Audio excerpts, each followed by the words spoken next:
Hoy es el evangelismo, esta es la segunda parte. El martes pasado compartimos la primera. Los hermanos que no vinieron ya saben que tienen que ponerse al día, no sé si ya lo hicieron, pero tienen que ver la enseñanza del martes pasado. Hoy nos toca compartir la segunda parte de lo que es evangelismo.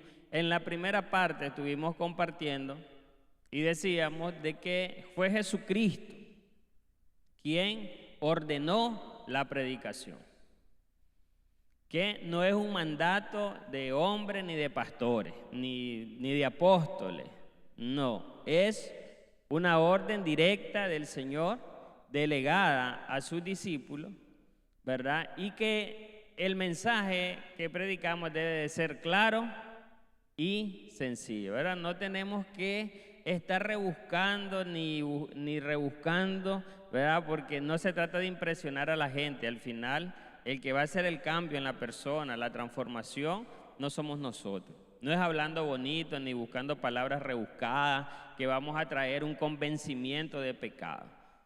No es verdad. La verdad es que es el Espíritu Santo el que convence al pecador de su pecado. El Espíritu Santo la convenció a usted, lo convenció a usted y me convenció a mí, ¿verdad? Fue Él, así que no fue la palabra de un hombre, sino Dios mismo a través de su Espíritu, trayendo a nosotros, ¿verdad?, esa convicción. Vamos a leer Mateo capítulo 10, del verso 1 al 14.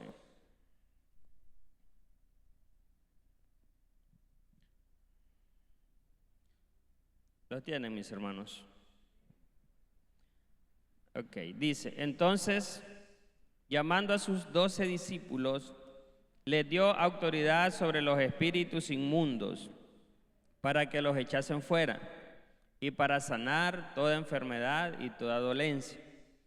Los nombres de los 12 apóstoles son estos. Primero, Simón, llamado Pedro, y Andrés, su hermano, Jacobo, hijo de Zebedeo, y Juan, su hermano, Felipe, Bartolomé, Tomás, Mateo, el publicano, Jacobo, hijo de Alfeo, Lebeo, por sobrenombre Tadeo, Simón, el cananista, y Judas Iscariote, el que también le entregó. A estos 12 envió Jesús y les dio instrucciones diciendo: por el camino de gentiles no vayáis, y en ciudad de samaritanos no entréis, sino id antes a las ovejas perdidas de la casa de Israel, y yendo, predicad, diciendo: el reino de los cielos se ha acercado, sanad enfermos, limpiad leprosos, resucitad muertos, echad fuera demonios, de gracia recibisteis, dad de gracia.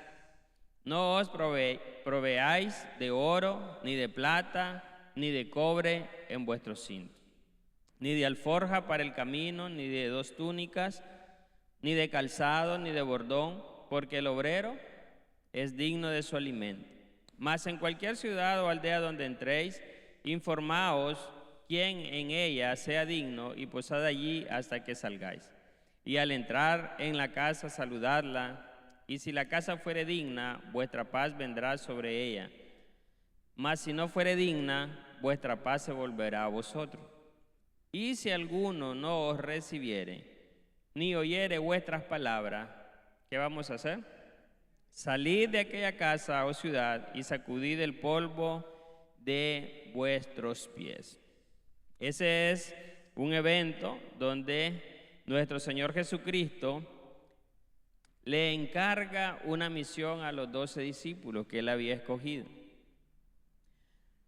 Mis hermanos, para nosotros tener éxito en el evangelismo, se necesita revisar el modelo de Jesús, porque Él tuvo éxito en la tierra, Él tuvo éxito con el propósito para que Él vino.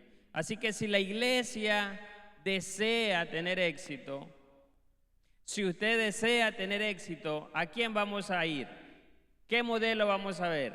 El modelo de Jesús. La pregunta es, ¿usted desea tener éxito? ¿Quién aquí no desea tener éxito en la vida? En toda la área. de nuestra vida. Nadie quiere fracasar en nada. Nadie quiere fracasar como papá. Nadie quiere ver que sus hijos van por un mal camino porque no hizo un buen trabajo. Que sus hijos murieron a temprana edad porque no hizo un buen trabajo. Que sus hijos andan en droga porque no hizo un buen trabajo. Nadie quiere fracasar como papá. Todos estamos interesados, motivados en tener éxito en todas las cosas que hacemos. ¿Usted cree que los matrimonios que se rompen, que se divorcian, ustedes creen que eso ellos lo buscaron? Eso fue algo que sucedió, pero que ellos cuando se juntaron querían tener éxito, cuando se casaron, enamorados, se juntaron. Ellos querían tener éxito, querían ser una pareja que vivieran hasta el final juntos, como dice la Biblia. ¿O no se casa uno con su pareja hasta que la muerte los separe? O sea, uno busca tener éxito. No buscamos fracasar como empresarios, como trabajadores. No buscamos fracasar. Y como servidores de Dios, tampoco buscamos fracasar, sino que queremos tener éxito en esta labor que el Señor nos ha encomendado. Yo quiero tener éxito como servidor y yo sé que usted quiere tener éxito como servidor y, ¿verdad? Para hacer esto tenemos que ver el modelo de Jesús. Ahora, ¿qué se necesita para tener éxito? ¿Alguien me puede decir algunas características rápidas? Disciplina, perseverancia, ¿qué más? Amor, pasión por lo que estamos haciendo, ¿qué más? Hay que esforzarnos, hay que ser diligentes, ¿sí o no? Si queremos tener éxito, entonces, en el Evangelio, si queremos tener éxito para lograr cumplir con este propósito, no nuestro, sino que es el propósito de Dios, necesitamos ser diligentes, necesitamos ser perseverantes, necesitamos ser disciplinados, necesitamos esforzarnos. Eso tiene que estar aquí en nuestra mente y en nuestro corazón. Que tenemos el reto, el deber de ser esforzados, de ser disciplinados, diligentes en la labor. Entonces, para hacer esto, mis hermanos, vamos a observar el modelo de Jesús. Lo primero es que Jesús llamó a quienes consideró sus discípulos. En el verso 1, ¿qué dice? ¿Quién llamó? Jesucristo llamó a sus 12 discípulos. Y esto de que llamó a sus 12 discípulos, ¿verdad? También los discípulos escucharon el llamado de Jesús. Jesús llama a sus discípulos y los discípulos oyen y reciben el llamado de nuestro Señor Jesucristo. Entonces, llamando a sus discípulos. ¿Qué es lo que está haciendo el Señor ahora con nosotros? ¿Qué está haciendo? Llamándonos. ¿Y qué tenemos que hacer nosotros? Escucharlo, obedecerlo, como hicieron estos dos. Jesús sigue llamando discípulos, claro que sí. La gente que se está salvando, la gente que está recibiendo a Cristo, también juntamente con la salvación están recibiendo el llamado, la comisión de ser evangelista y de llevar su nombre a todas las naciones. Estamos siendo llamados, pero el llamado del Señor debe ser escuchado y debe de ser obedecido. ¿Por qué? Porque un verdadero discípulo se somete a su maestro para dejarse formar, instruir y hacer las cosas como su maestro le enseña. Entonces, ser un discípulo no es una tarea fácil. Ser un discípulo no es para cualquiera. Primero, tienes que ser elegido. Segundo, tienes que ser llamado por el Señor. Tercero, tú tienes que aceptar ese llamado. Y al aceptar ese llamado, Tienes que morir a tu voluntad para hacer la voluntad de tu maestro, para hacer la voluntad de tu Señor a quien estás sirviendo. Entonces, por eso decimos aquí que un verdadero discípulo se somete a su maestro. ¿Qué es someterse? Es hacer la voluntad de aquel a quien estamos sirviendo, aunque no sea mi voluntad. Miren esto. Lo ideal es que la voluntad del Señor sea nuestra voluntad. Eso es lo ideal, pero no siempre es así. A veces la voluntad del Señor va en contra de mi voluntad y mi voluntad va en contra de la voluntad del Señor. Y es ahí donde tenemos que decir, como decía nuestro Señor Jesucristo, que no se haga mi voluntad sino la tuya. Ahora, la voluntad de Jesús en ese momento era en contra de la voluntad de su Padre, ¿sí o no? Él tenía que someterse a una voluntad, o hacía lo de él, que no quería pasar ese proceso, obviamente como ser humano sabía lo que se iba a enfrentar, y estaba la voluntad perfecta del Padre que tenía que pasar por ese proceso. Entonces, a veces nuestras voluntades como hijos con el Padre no están. El asunto es que eso no importa, nos va a pasar seguidamente. Nosotros vamos a querer hacer algo y Dios nos va a estar mandando a hacer algo que nosotros no queremos hacer. Eso no importa. ¿Por qué no importa? Porque eso nos vamos a estar encontrando a lo largo de nuestra vida cristiana. Cosas que yo quiero hacer, pero que no las debo de hacer. Y lo importante entonces en esto es que cada vez que yo me encuentre acá, debo de decir como hizo nuestro Señor Jesucristo, que no se haga mi voluntad, sino que se haga la tuya. Entonces, someterse significa negarse a uno mismo. Ahora, pareciera sencillo esto de someterse, pero a veces eso tiene que ver con desincomodarnos, a veces eso tiene que ver con gasto, a veces eso tiene que ver con dejar de descansar.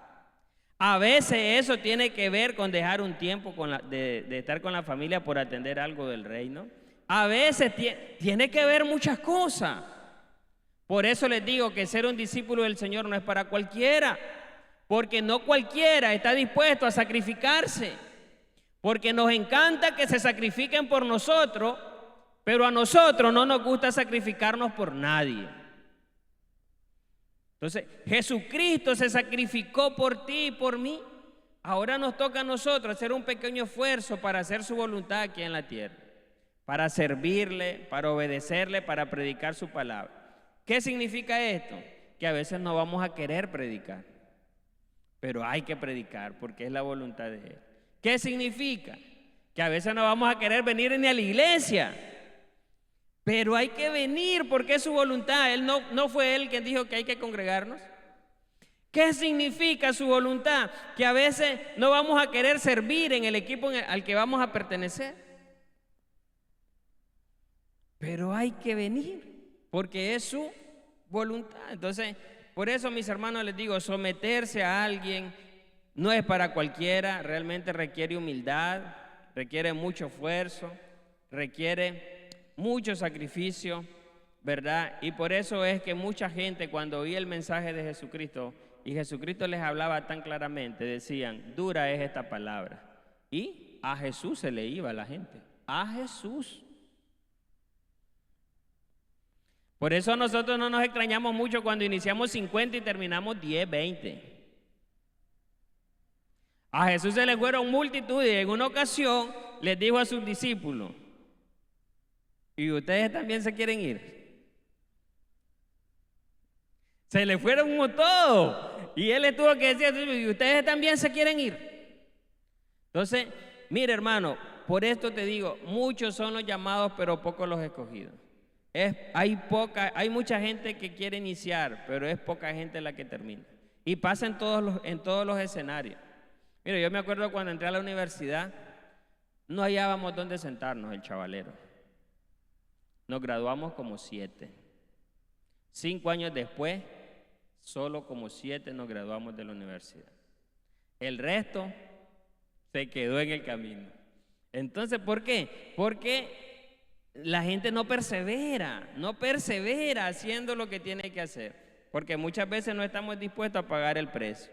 Servirle a Jesús, mis hermanos, a veces nos va a demandar pagar el precio, salir de nuestra comodidad. Jesús a sus discípulos les dio autoridad. Estamos hablando de la predicación. Primero los escogió, los llamó a sus 12 discípulos y después les dio autoridad. ¿Qué significa esto? Significa que el Señor nos manda a hacer algo, pero nos equipa para que lo podamos hacer. Él no te va a mandar a hacer algo que no podamos hacer y tampoco te va a mandar a hacer algo sin darte la herramienta, los recursos que necesitas para que lo puedas lograr. Esta obra es del Señor. Él se va a garantizar de que esta obra cumpla su propósito. Entonces, Él les dio a sus discípulos las herramientas necesarias para que ellos pudieran hacer esta labor. Y una de las cosas que les dio fue autoridad. Diga conmigo, autoridad. ¿Qué significa tener autoridad sobre algo? Tener el control. Así dijo, hermano. Tener autoridad sobre algo, ¿qué es? Tener el dominio. Estar por encima de esto, ¿sí o no? Entonces, el Señor le dio autoridad a sus discípulos. Ahora, nosotros podemos decir, hermano, pero eso se lo dio a aquellos 12. No es cierto. Esto es dado a todos los discípulos del Señor de generación en generación. Entonces, el verso 1, llamando a sus 12 discípulos, les dio autoridad. ¿Quién tiene la autoridad? El Padre, el Señor, ¿no? Él, ¿qué hizo? ¿La dio a quién? A nosotros. Entonces, nosotros tenemos autoridad de parte de Dios. La autoridad del Señor está en nosotros. Tenemos poder para hacer esto. ¿Qué nos ha pasado a los discípulos de hoy en día? Que hemos dejado de creer en esa autoridad que hemos recibido. Hemos dejado de ejecutar, de poner en práctica esa autoridad que el Señor nos ha dado. Entonces, pero cuando leemos las Escrituras vemos que dice que Él les dio autoridad sobre ¿qué?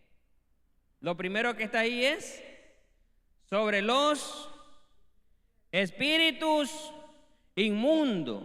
Entonces, tenemos autoridad sobre los espíritus inmundos. ¿Por qué tenemos autoridad? Porque el Señor nos la dio.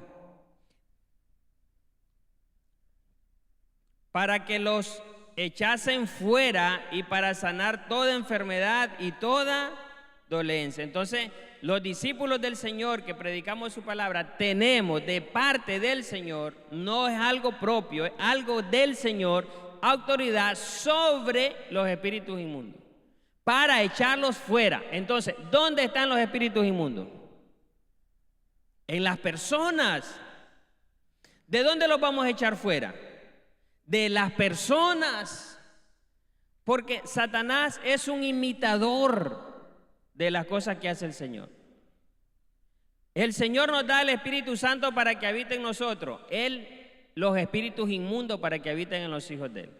Los hijos del Señor, el Espíritu Santo. Los hijos de Satanás, los espíritus inmundos. Entonces, Él anda imitando lo que Dios hace. Pero nosotros tenemos autoridad sobre esos espíritus inmundos que están en las personas. ¿Para qué? Para echarlos fuera. ¿Qué significa esto? Que cuando predicamos la palabra, podemos orar para echar fuera espíritus inmundos, ¿sí o no? Podemos orar. ¿Por qué podemos hacerlo? Porque tenemos autoridad de parte del Señor. Entonces, eso es lo primero.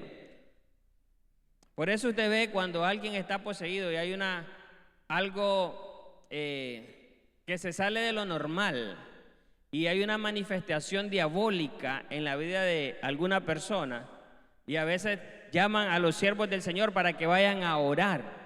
¿Por qué cree usted que hacen eso? porque ellos saben que los siervos de Dios tenemos autoridad para hacer eso. Mire, mi suegra es católica y mi cuñada también. Pero en una ocasión estaba pasando algo en la casa de una de mis cuñadas.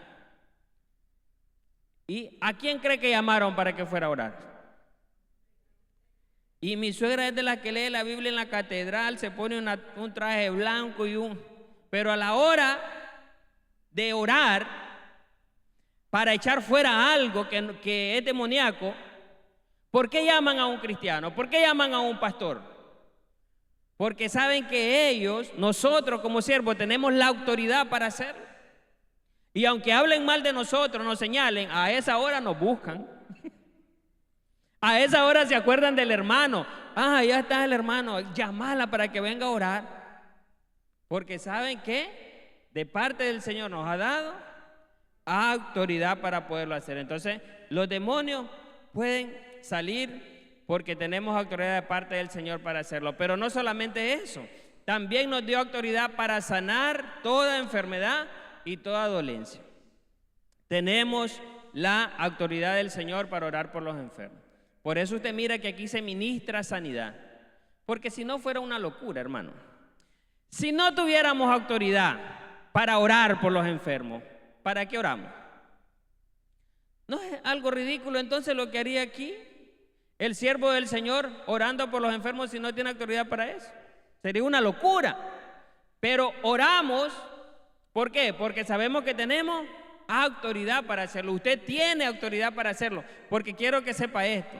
A veces tenemos el chip, los siervos de Dios, que quizás solo el pastor o el director o el tal, como que los demonios andan viendo títulos. Los demonios no respetan títulos, respetan al Espíritu Santo que está en la persona, y el Espíritu Santo está en usted. Al Espíritu Santo no le importa si es San Apóstol o el título que tenga de reverendo, no le importa eso. Lo que le temen los demonios es a un hijo de Dios que tiene el Espíritu Santo en su vida, porque ese es el que tiene autoridad sobre ellos, no es el título que da autoridad. No sé si me explico.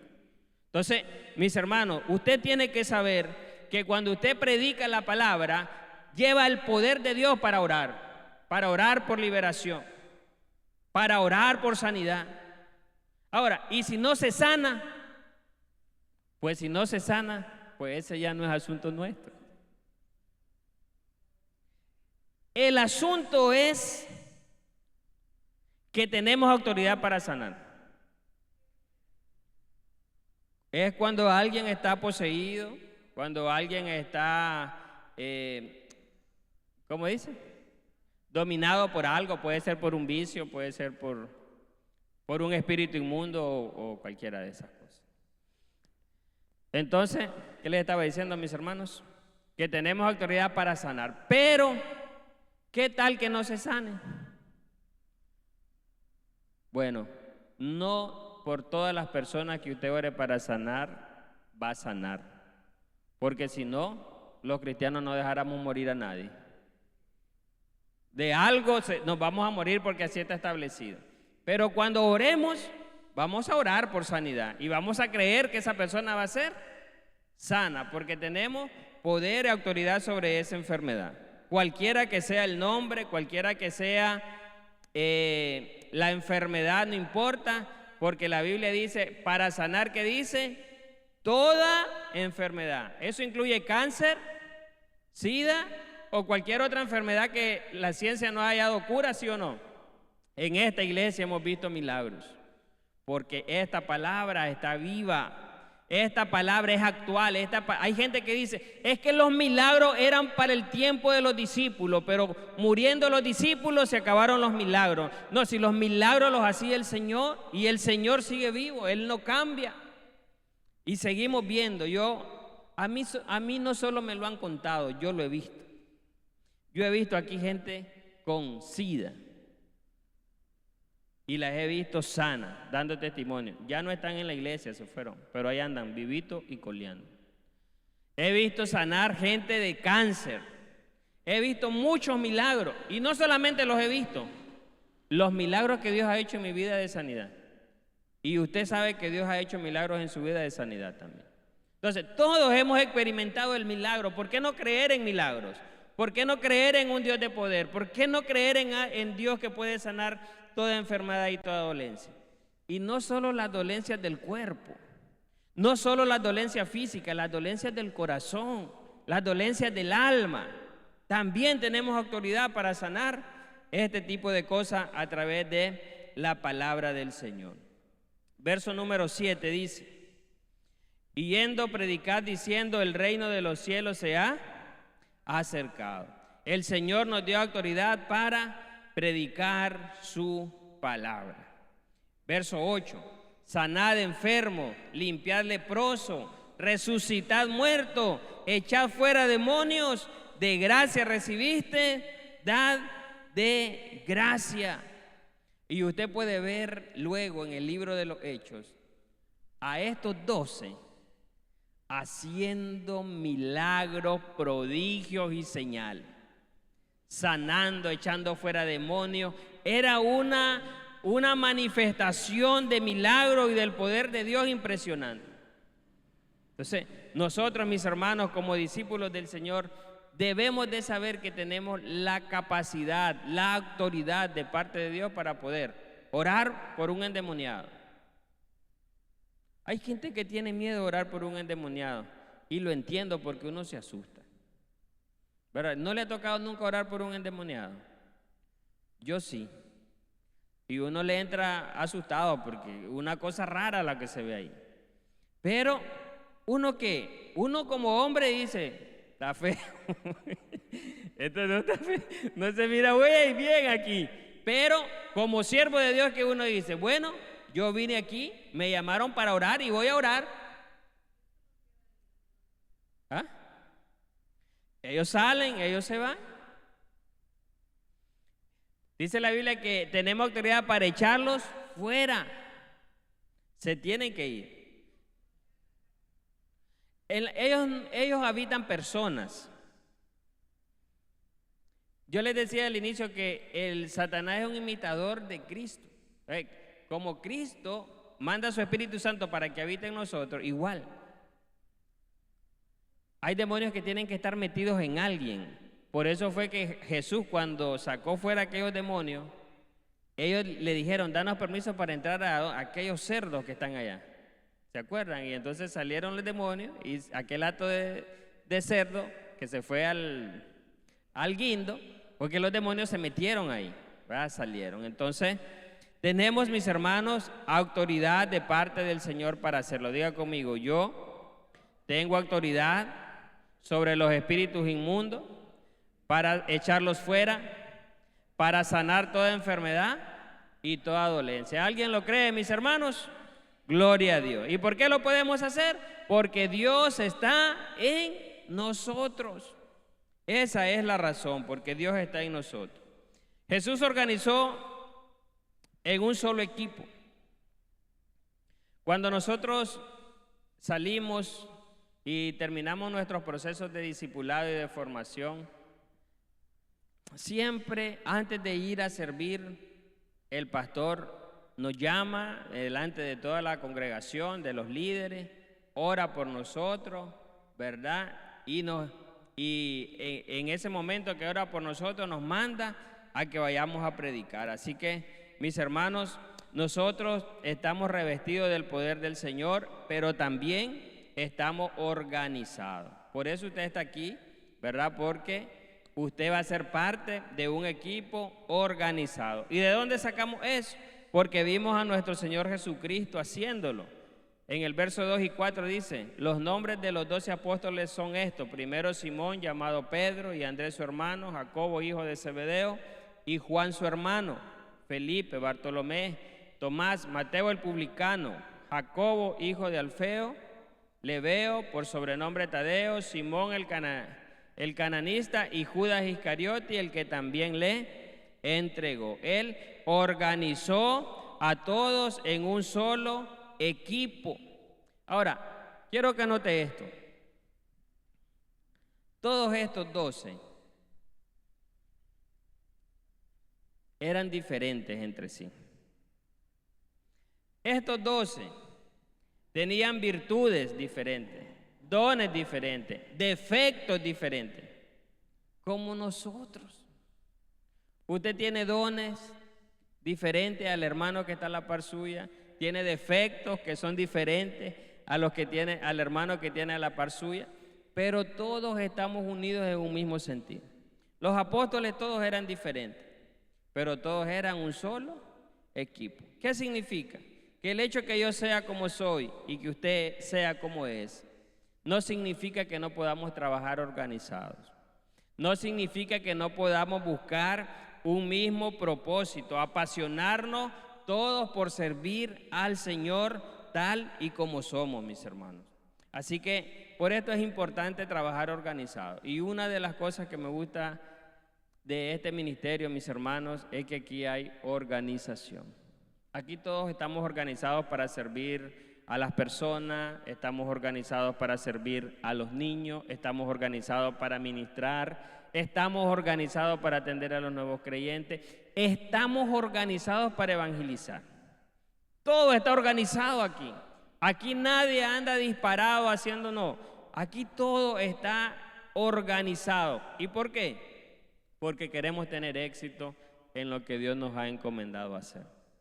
Si no nos organizamos, difícilmente lo vamos a poder lograr. Jesús les dio instrucciones a sus discípulos en el verso 5. A estos 12 envió Jesús y les dio instrucciones diciendo: por el camino de gentiles no vayáis y en ciudad de samaritanos no entréis. Y ahí en los sucesivos versículos vemos a Jesús dando instrucciones. Y esto es algo bien importante en nuestra vida como servidores. Debemos de aprender a oír las instrucciones. A veces esas instrucciones que te van a dar en el servicio puede que no sean de tu agrado. Puede que no estés de acuerdo. Puede suceder sí o no. A mí me ha tocado hacer cosas que no quiero hacer. Y eso que me las delega directamente el pastor. Yo tengo reuniones de trabajo todos los lunes con él y otros hermanos. Todos los lunes nos reunimos para planificar, evaluar el trabajo que hacemos. A veces me da instrucciones de trabajo que no quiero, pero he aprendido a oír y he aprendido a someterme. ¿Y sabe qué hago? Escucho lo más claro que puedo la instrucción. ¿Sabe para qué? Para salir a hacerlo bien, aunque yo no esté de acuerdo. Es que de eso se trata, ser un discípulo, que tengamos la capacidad de someternos, de ser humildes, de dejarnos guiar por la persona que Dios puso como nuestra autoridad. No se trata de ser rebelde, no se trata de ser arrogante, no se trata de hacer las cosas si quiero y de no hacerlas cuando no quiero, porque entonces no está sujeto a nadie. Si yo hago las cosas que quiero cuando quiero, yo no estoy sujeto a nadie, no soy parte de nada, no estoy bajo ningún liderazgo, no estoy organizado en nada. Y nos toca someternos. Voluntariamente nos toca someternos, oír las instrucciones. ¿Para qué? Para tener éxito en el servicio del Señor.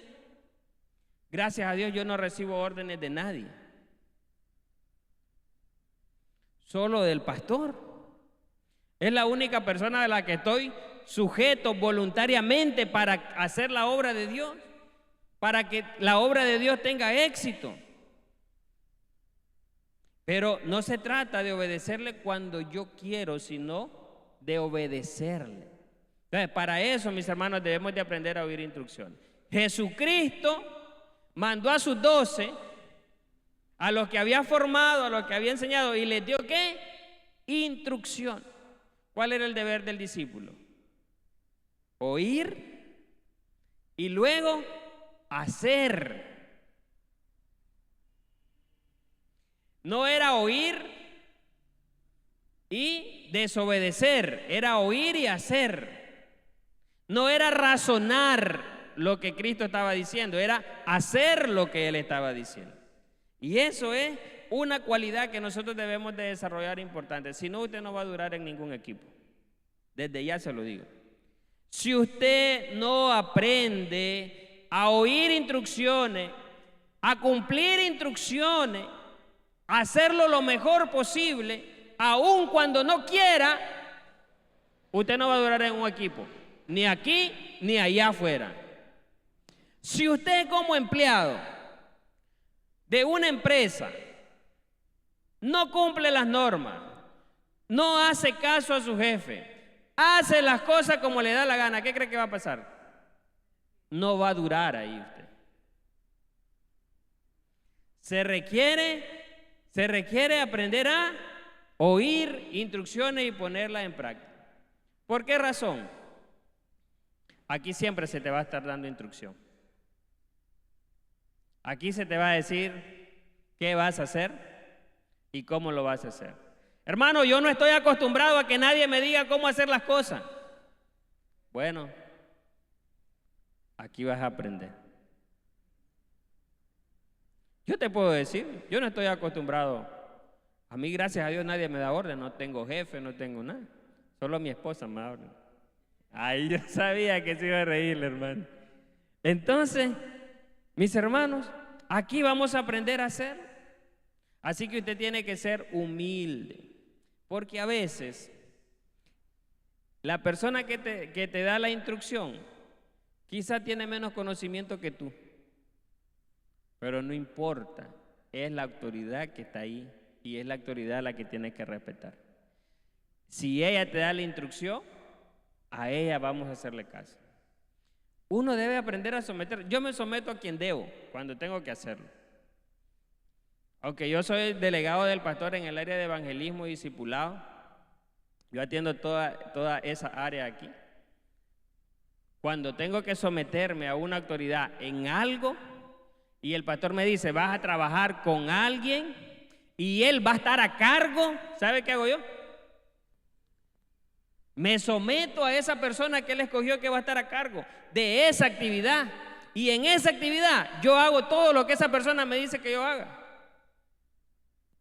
Y uno dice, pero ¿por qué si usted es el delegado del pastor debería? No, en ese trabajo no fui yo el que tiene la autoridad, la delegó a otra persona. Y yo voy a oír esa instrucción y voy a hacer caso.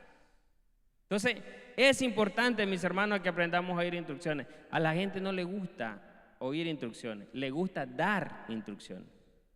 Pero para dar instrucciones, primero hay que oírlas. ¿Por qué yo doy instrucciones? Porque escucho instrucciones. Entonces, a veces nos gusta solo dar, pero no nos gusta escuchar. Mis hermanos, esto no es así. Jesucristo les dio instrucciones a los discípulos y les dijo cosas que los discípulos tenían que cumplir. Hagan esto y no hagan esto, hagan aquello y no hagan esto. Y del verso 5 en adelante usted va a ver todas las cosas que el Señor le mandó a decir. Entonces tenemos que aprender a oír instrucciones para que nos vaya bien, mis hermanos.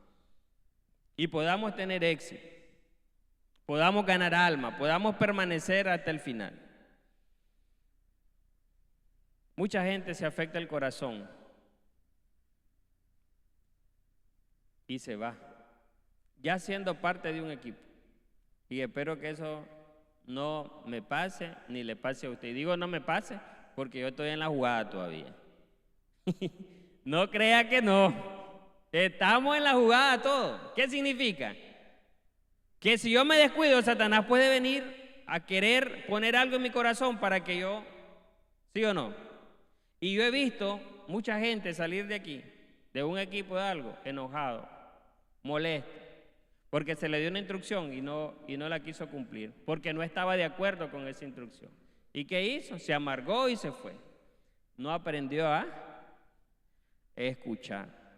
A veces me ha pasado que yo no estoy de acuerdo con algo y yo le digo al pastor, no estoy de acuerdo, pero voy a hacer lo mejor para que salga bien lo que me dijo que hiciera. Lo hago. Cuando lo hago, me doy cuenta que tenía él la razón y que yo estaba equivocado.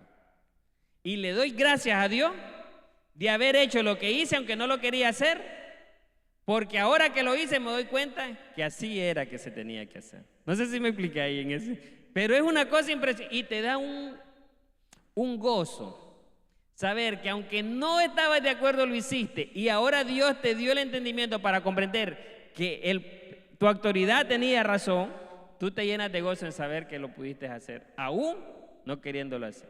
Entonces es una cosa maravillosa poder oír instrucciones.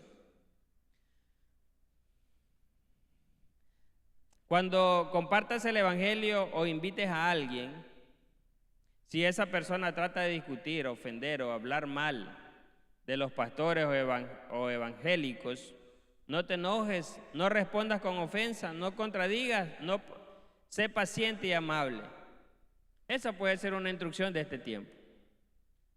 Los discípulos recibieron una instrucción en aquel tiempo, pero ahora nosotros podemos recibir una instrucción como esta, que a veces vamos a tener que dominarla, ¿verdad? Porque vamos a querer también reaccionar ante ciertas circunstancias. Instrucciones sobre el evangelismo en nuestra iglesia. Mire bien esto. Esto es muy importante. Nosotros hemos hecho evangelismo de muchas formas, todas conforme a la palabra del Señor. Pero quiero que sepan que el evangelismo en esta iglesia, el evangelismo está a cargo de directores y coordinadores que organizan, delegan y supervisan esta labor. Esas son las autoridades de las cuales yo te he estado hablando ahorita. ¿Cómo funciona el evangelismo en esta iglesia? ¿Cómo está organizado el evangelismo? ¿Está quién? El pastor. El pastor está a cargo de todo lo que tenga que ver con esta iglesia. Él es la máxima autoridad que Dios puso y él está encargado de todo. Dios lo llamó como pastor y lo puso acá. ¿Y cómo lo sé?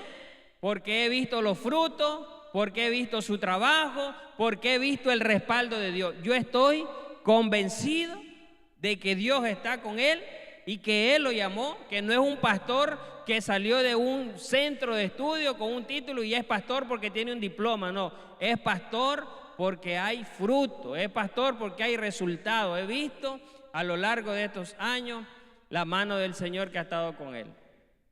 Y gracias a Dios que le he visto, porque yo soy de los que no le gusta perder el tiempo. Y si yo no hubiera visto que Dios está con él, yo nunca me hubiera quedado aquí. Como te digo, perder el tiempo a mí me molesta.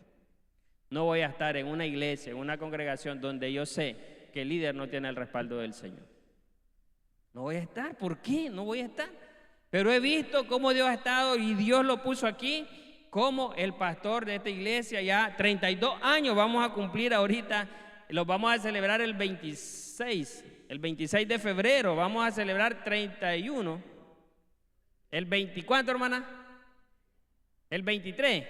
El 23. Entonces, Dios ha estado con él. Entonces, él está a cargo de todo. Tengo como 15 años. Más o menos. No me acuerdo con precisión, pero ya tengo ya tengo Entonces, después del pastor, estamos organizados de la siguiente manera. Está un delegado que se encarga del área de evangelismo, discipulado, consolidación, ¿verdad? Que es este servidor. Y está otro delegado que se encarga de los equipos de servicio. Usted va a estar bajo la cobertura de los dos. ¿Por qué razón? Como miembro de un equipo de evangelismo y consolidación, bajo la cobertura de este servidor como delegado. Y si se integra a maestro, a diácono, a nuevo creyente o alabanza, va a estar bajo la cobertura del hermano Manuel, que este año es el delegado de esa área de servicio interno. Luego están los directores, que es la gente que trabaja más directamente en esto con todos los de evangelismo y consolidación, que es mi hermano Héctor, que está allá en la puerta, y mi hermana Cristian. Ellos son los directores en este año de evangelismo y consolidación. Les estoy diciendo cómo estamos organizados. Luego están 7 coordinadores. Y bajo estos 7 coordinadores, 16 líderes, 16 servidores. Y sumando, ¿qué es lo que queremos hacer? Bueno, cada vez que vengan más servidores, vamos a ir haciendo más grupos, otros coordinadores van a salir, porque la idea es que todos estemos organizados en grupos no tan grandes para que podamos ser atendidos todos. Entonces, el evangelismo en este ministerio, mis hermanos, está organizado con el pastor, el delegado, directores, coordinadores, ¿verdad? Que son los encargados de supervisar, delegar esta labor.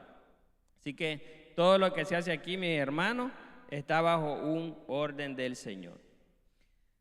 Número 2, cuando evangelices y te encuentres con personas que te digan que son cristianas, felicítalos y motívalos a perseverar en su iglesia. Nosotros como evangelistas, como personas que predican el mensaje del Señor, a veces cuando le hablemos a algunas personas, estas personas nos van a decir que son cristianas. No sé si te ha pasado, cuando le hablas a alguien de Cristo y dices que yo ya soy cristiano. ¿Y dónde te congregas, hermano? Yo me congrego en la iglesia tal, con el pastor tal. ¿Qué vamos a hacer con esa persona? ¿Ah? Felicitar. Prohibido andar sacando miembros de otra iglesia.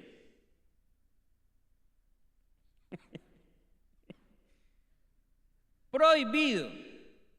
No somos de los que andan sacando miembros, son sacando miembros diciendo, vámonos para allá, la iglesia de nosotros es más bonita, allá hay unción, allá hay milagro, vamos, te va a gustar. No, no ande nunca, son sacando hermanos que ya están en otra congregación. Felicítelo, motívelo y diga, sigue adelante, hermano, me alegra que hayas conocido al Señor y que te estés congregando. Pero cuidado, anda trayendo gente de otro lado, no nos gusta eso, ¿verdad?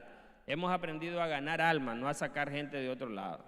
Hay iglesias que les encanta andar sacando ya a los miembros de otra iglesia, ya los quieren a los servidores preparados, a los músicos preparados, y no están dispuestos a invertir, a enseñarle a la gente. Bueno, nosotros les enseñamos a todos los servidores de este ministerio que no andamos sacando a nadie de otro ministerio, de otra iglesia. Los felicitamos, los motivamos y que siga adelante. Cuando evangelicen, si la persona te rechaza o te ofende, ¿qué debes hacer? ¿Cómo mostramos humildad y amabilidad? No peleando. ¿Y cómo podemos hacer para no pelear?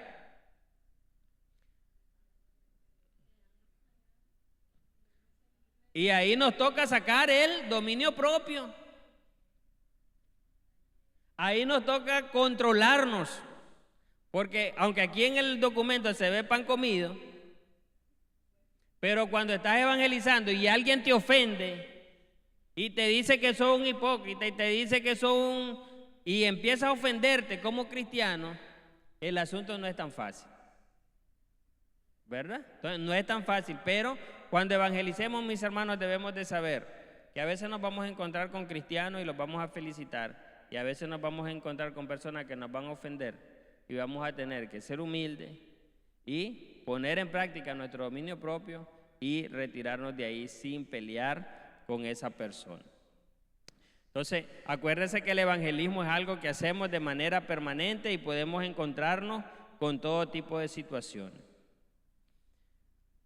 A veces nosotros realizamos evangelismo casa por casa. El año pasado nosotros estábamos organizados en grupos y salíamos a evangelizar todos los sábados casa a casa. Este año cambiamos el formato, vamos a tener una sesión exclusiva para que nos pongamos bien diestros en el evangelismo que estamos haciendo este año. Pero el año pasado nosotros estábamos trabajando en el evangelismo casa por casa. Nos organizábamos en los barrios, salíamos a evangelizar y estuvimos haciendo eso en los últimos 2 años. Entonces, cuando nos toque evangelizar casa por casa, no llegues gritando, golpeando la puerta con fuerza. Si te reciben, comparte la palabra de Dios y ofrece orar por todos los miembros de la familia. Al hablar trata a las personas con respeto, ejemplo, don, doña, señora, joven, caballero, etcétera, ¿verdad? Era una de las recomendaciones que siempre hacemos y una de las recomendaciones que les damos también a ustedes. Cuando vayan a una casa a evangelizar, ¿verdad? Siempre recuerde tratar a las personas con respeto y no llegue haciendo escándalo en las casas ajenas, mis hermanos. Amén. Hay que respetar porque son casas de ellos. Nosotros vamos a llevar un mensaje, pero debemos de hacerlo con respeto. Cuando evangelices, si te encuentras con personas que quieren discutir, confrontar, acusar o condenar, ¿qué vamos a hacer? No discutas. Para discutir se requieren de 2 personas, pero siempre hay una que inicia y la otra es seguidora. Siempre hay una que inicia la ofensa, ¿sí o no? Porque yo nunca he visto a 2 que inicien a la misma vez ofendiéndose, pero en el mismo segundo. Nunca lo he visto. Siempre hay alguien que inicia y inmediatamente responde la otra persona cuando hay una ofensa, una discusión. Entonces, mis hermanos, cuando alguien quiera confrontar, cuando alguien quiera discutir con nosotros, ¿qué debemos de hacer? Dice ahí. Debemos de retirarnos con prudencia y debemos de bendecirle. ¿Qué quiere decir esto? Que debemos de tener sabiduría para saber actuar con cualquier situación que se nos presente. Hay gente, mira, a mí me ha tocado que hasta comida me han dado cuando ando evangelizando. Una vez me regalaron una botella de vino. Llegué a una casa donde hacían de eso de vino de sí, vino artesanal y tenía un montón de botellas. Entonces yo le pregunté qué era y ya me contaron. Y me dice, mire, tome para que se la lleven. Dele pues, gracias. Entonces hay gente que le da a uno, hay gente que lo recibe bien, que le dice pasa adelante, siéntate. Hay gente que lo corre, que no lo quiere ver, que desde que usted llega siente el desprecio. Y mucha gente no se lo dice, pero es que no es necesario que se lo diga. Si con la cara que le ponen basta y sobra. Sí, entonces, mis hermanos, pero Dios nos ha dado sabiduría, además nos mandó a hacer esto. Acuérdense que el evangelio se debe de predicar a todas las naciones por igual, a todas las personas, así que ojalá nos toque gente dócil, pero si no nos toca, pues nos va a tocar enfrentarnos a diferentes situaciones. Cuando evangelice y alguien le haga preguntas de temas o textos bíblicos complejos, si no conoce la respuesta, no trate de explicar. Esa es una recomendación muy importante. Si no conoce la respuesta de una pregunta, cuando alguien le esté preguntando algo y no sabe, mejor diga que va a ir a investigar. Ni le resta más nada, ni le quita. El peor error es que queramos dar una explicación que nada tiene que ver con lo que el Señor nos mandó a decir. ¿Verdad? Mejor es decir, hermano, déjame ver, porque realmente no te quiero dar una respuesta correcta y no la tengo ahorita. Entonces, creo que eso es muy importante.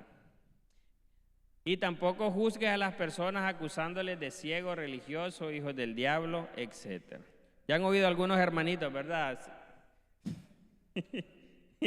Imagínense usted, nos van a echar agua caliente. Entonces, debemos de cuidar, mis hermanos, hacer esto. Estas son instrucciones sobre el evangelismo en nuestra iglesia. Tratamos de hacer las cosas bien, como el Señor las mandó, ¿verdad? Y ser de bendición para la gente y no ir a causar problemas. Hay diferentes formas de evangelismo en las que podemos hacerlo. Una de las formas de evangelismo es en el templo y en las casas. Hechos 2, 46, 47 dice, y perseverando unánimes cada día en el templo y partiendo el pan en las, comían juntos con alegría y sencillez de corazón, alabando a Dios y teniendo favor con todo el pueblo, y el Señor añadía cada día a la iglesia los que habían de ser salvo. Entonces, a veces hemos nosotros en esta iglesia también hecho evangelismo en las casas y por supuesto también lo hacemos en el templo. Otro método de evangelismo que vemos en las escrituras es el evangelismo unido en lugares públicos. O sea, evangelismo en el templo. Aquí siempre hay un mensaje evangelístico y un llamado al arrepentimiento. El evangelismo casa a casa, les dije que el año pasado, los últimos 2 años, hicimos ese tipo de evangelismo. Pero también está el evangelismo unido en lugares públicos. Hechos 5, 12 al 14 dice: y por la mano de los apóstoles se hacían muchas señales y prodigios en el pueblo. ¿Dónde predicaban? En el pueblo. Y estaban todos unánimes en el pórtico de Salomón. Entonces, el evangelismo masivo, el evangelismo que se hace en lugares públicos. Hace algunos años también hicimos este tipo de evangelismo en los barrios, en las calles, y poníamos unos parlantes y predicábamos el mensaje del Señor. Y otra forma de evangelismo, el evangelismo personal o individual. Que ese tipo de evangelismo, mis hermanos, lo vemos en las Escrituras. Miramos a Andrés que llevó a Simón, su hermano. Entonces podemos evangelizar a un familiar. En Juan 1, 40 al 42. También vemos a Felipe que llevó a Natanael, su amigo, en Juan 1, 43, del 5 al 1. Significa que también le podemos hablar a los amigos. El evangelismo individual. ¿Le puedo hablar a un familiar? Claro que sí. Sobre todo, ¿no? Porque yo les decía en una ocasión que los primeros que uno quisiera que se salvaran son nuestra familia. A un amigo.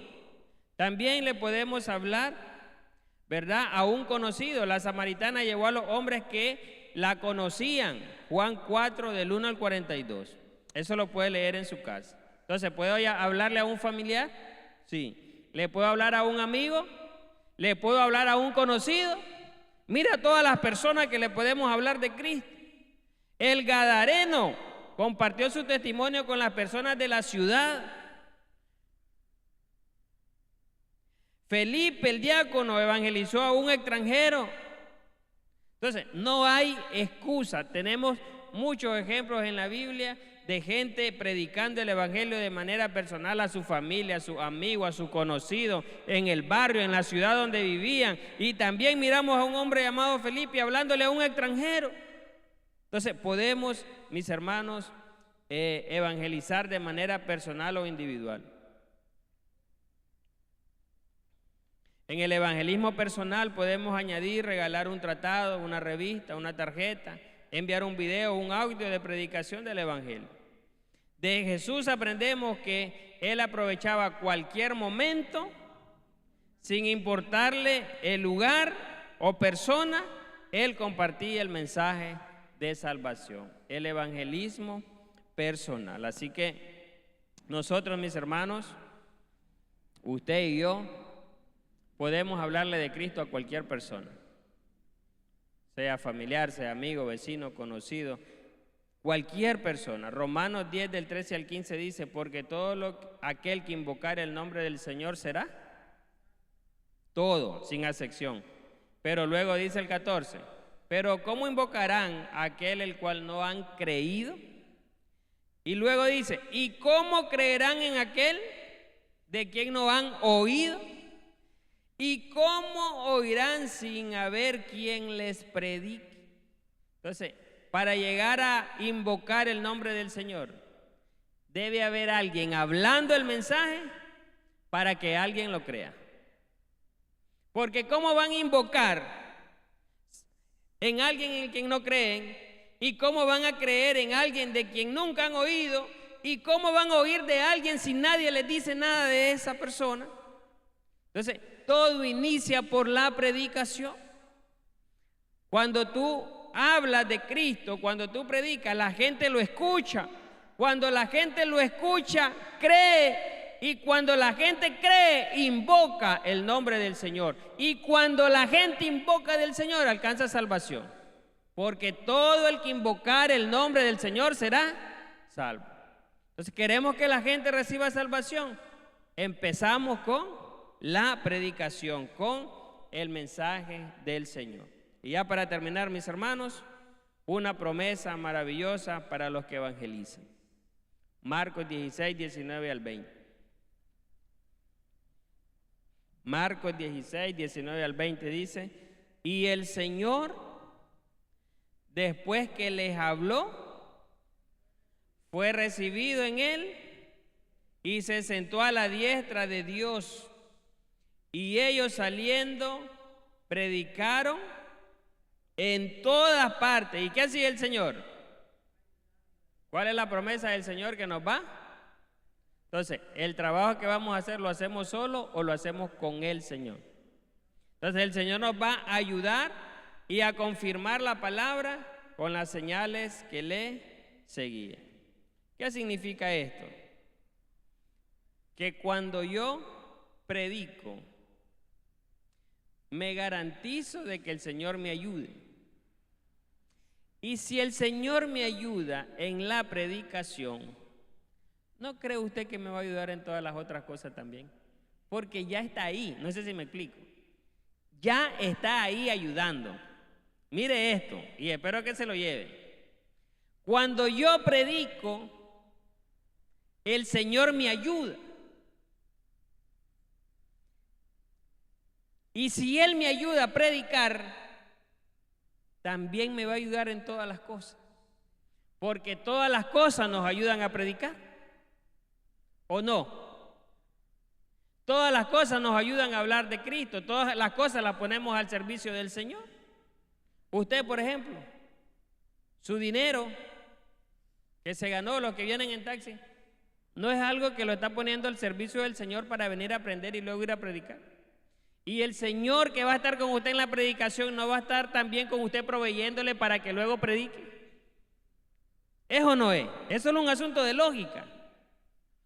Si yo uso mi carro para venir a la iglesia, para servirle al Señor, o mi moto, ¿no crees que el Señor también me va a ayudar para administrar esos recursos que después me llevan a la predicación, donde Él también me va a ayudar para hablar la palabra del Señor? Ya está ahí para ayudarte. Él está ahí para ayudarte en la predicación. Pero a veces queremos que Él esté allí, pero no queremos predicar. Él quiere ayudarnos. Dice la palabra de Dios que ellos salieron a predicar y que el Señor, ellos saliendo predicaban en todas partes, ayudándoles el Señor y confirmando la palabra con las señales que le seguían. ¿Cuáles señales? Los apóstoles hacían milagros, oraban por los enfermos. Era una cosa impresionante. Así que Dios quiere glorificarse también en nosotros, a través de nosotros. Solo quiere, mis hermanos, que nos dispongamos a Él, que creamos en su palabra, porque si nosotros no creemos en lo que Él dice, ¿cómo vamos a hablar de Él a otro? Lo primero es creer lo que Él nos dice para luego poderlo transmitir a otras personas. Así que le voy a pedir a mi hermana Pastorcita que pase, ella va